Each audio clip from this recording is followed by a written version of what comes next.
જય માતાજી, જય સાળંગપુર દાદા, જય શ્રી કૃષ્ણ, ઓમ નમો શિવાય અને જય સ્વામિનારાયણ. કેમ છો બધા? તમને મારી દમુસ ભક્તિ એન્ડ બ્લોગ ચેનલમાં સ્વાગત છે. તો આવો આજે આપણે જાણીએ કે પૌષ માસની શુક્લ પક્ષની પુત્રદા એકાદશીનું મહાત્મય. તો આપ બધાને પુત્ર એકાદશીની શુભકામનાઓ તેમજ લક્ષ્મીનારાયણની કૃપાથી બધાને સુખ સમૃદ્ધિ પ્રાપ્ત થાય. મિત્રો, એકાદશીનું વ્રત એ ખૂબ જ શુભ માનવામાં આવે છે અને જીવનમાં રહેલા તમામ પ્રકારના પાપ રોગ વગેરે નાશ પામે છે. તો એકાદશી એટલે કે 11નું વ્રત તમારે કેવી રીતે કરવું અને તેનું મહાત્મ્ય આપણે આ વિડીયોમાં જોઈશું.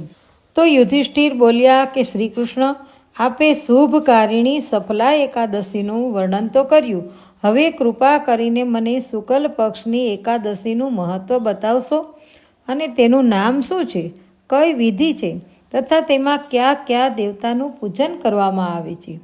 ભગવાન શ્રી કૃષ્ણે કહ્યું કે રાજન, પૌષ શુક્લ પક્ષની જે એકાદશી છે તેને બતાવું છું. તો સાંભળો મહારાજ, સંસારના ભલાની ઈચ્છાથી હું આનું વર્ણન કરું છું. રાજન, પૂર્વોક્ત વિધિથી જ યત્નપૂર્વક આનું વ્રત કરવું જોઈએ. આનું નામ છે પુત્રદા એકાદશી. આ બધા પાપોને હરનારી ઉત્તમ તિથિ છે. સમસ્ત કામનાઓ તથા સિદ્ધિઓના દાતા ભગવાન નારાયણ આ તિથિના અધિષ્ઠા દેવતા છે. ચરાચર પ્રાણીઓ સહિત સમસ્ત ત્રિલોકમાં આનાથી વધીને બીજી કોઈ તિથિ નથી. પૂર્વકાળની વાત છે. ભદ્રાવતી નગરીમાં રાજા સુકેતુમાન રાજ્ય કરતા હતા. તેની રાણીનું નામ ચંપા હતું. રાજાને ઘણા સમય સુધી કોઈ વંશધર પુત્ર નહીં થયો. એટલા માટે બંને પતિ પત્ની સદા ચિંતા અને શોકમાં ડૂબેલા રહેતા હતા. રાજાના પિતૃ તેના આપેલા જળને શોકોચ્છવાસથી ગરમ કરીને પીતા હતા. રાજાના પછી બીજું કોઈ એવું નથી દેખાતું જે અમારા લોકોનું તર્પણ કરશે. આ વિચારીને પિતૃ દુઃખી રહેતા હતા. એક દિવસ રાજા ઘોડા ઉપર સવાર થઈને ગાઢ જંગલમાં ચાલ્યા ગયા. પુરોહિત વગેરે કોઈને પણ આ વાતની જાણ ન હતી. મૃગ અને પક્ષીઓથી ભરપૂર તે સઘન જંગલમાં રાજા ફરવા લાગ્યા. માર્ગમાં ક્યાંક શિયાળ બોલતા સંભળાતા હતા તો ક્યાંક ઘુવડો બોલતા સંભળાતા હતા. જ્યાં ત્યાં રીંછ અને હરણા નજરે પડી રહ્યા હતા. આવી રીતે ફરી ફરીને રાજા વનની શોભા જોઈ રહ્યા હતા. એટલામાં બપોર થઈ ગઈ. રાજાને ભૂખ અને તરસ સતાવવા લાગી. તેઓ પાણીની શોધમાં આમ તેમ દોડવા લાગ્યા. કોઈ પુણ્યના પ્રભાવથી તેમને એક ઉત્તમ સરોવર જોવામાં આવ્યું, જેની નજીક મુનિઓના ઘણાય આશ્રમો હતા. શોભાશાળી નરેશે પેલા આશ્રમોની તરફ જોયું. તે સમયે શુભની સૂચના દેનારા સુકન થવા લાગ્યા. રાજાનું જમણું નેત્ર અને જમણો હાથ ફરકવા લાગ્યો, જે ઉત્તમ ફળની સૂચના આપી રહ્યો હતો. સરોવરના કિનારે ઘણાય મુનિ વેદપાઠ કરી રહ્યા હતા. તેમને જોઈને રાજાને ઘણો હર્ષ થયો. તેઓ ઘોડા ઉપરથી ઉતરીને મુનિઓની સામે ઊભા રહી ગયા અને અલગ અલગ તે બધાની વંદના કરવા લાગ્યા. તે મુનિઓ ઉત્તમ વ્રતનું પાલન કરનારા હતા.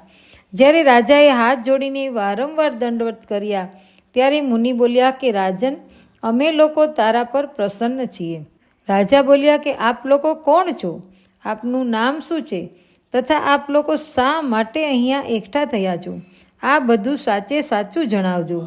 મુનિ બોલ્યા કે રાજન, અમે લોકો વિશ્વદેવ છીએ. અહીંયા સ્નાન માટે આવ્યા છીએ. મહા નજીક આવ્યો છે. આજથી 5મા દિવસે મહાનું સ્નાન શરૂ થઈ જશે. આજે જ પુત્રદા એકાદશી છે, જે વ્રત કરનારા મનુષ્યોને પુત્ર આપે છે. રાજાએ કહ્યું કે વિશ્વદેવગણ, જો આપ લોકો પ્રસન્ન છો તો મને પુત્ર આપશો? મુનિ બોલ્યા, રાજન, આજે જ પુત્રદા એકાદશી છે. આનું વ્રત ઘણું વિખ્યાત છે. તું આજે આ ઉત્તમ વ્રતનું પાલન કર. મહારાજ ભગવાન કેશવના પ્રસાદથી તને જરૂર પુત્રની પ્રાપ્તિ થશે. ભગવાન શ્રી કૃષ્ણ કહે છે કે યુધિષ્ઠિર, આ રીતે પેલા મુનિઓના કહેવાથી રાજાએ ઉત્તમ વ્રતનું પાલન કર્યું. મહર્ષિઓના ઉપદેશ મુજબ વિધિપૂર્વક પુત્રદા એકાદશીનું અનુષ્ઠાન કર્યું. પછી દ્વાદશીએ પારણું કરીને મુનિઓના ચરણોમાં વારંવાર મસ્તક નમાવીને રાજા પોતાને ઘરે આવ્યા. ત્યાર પછી રાણીએ ગર્ભ ધારણ કર્યો.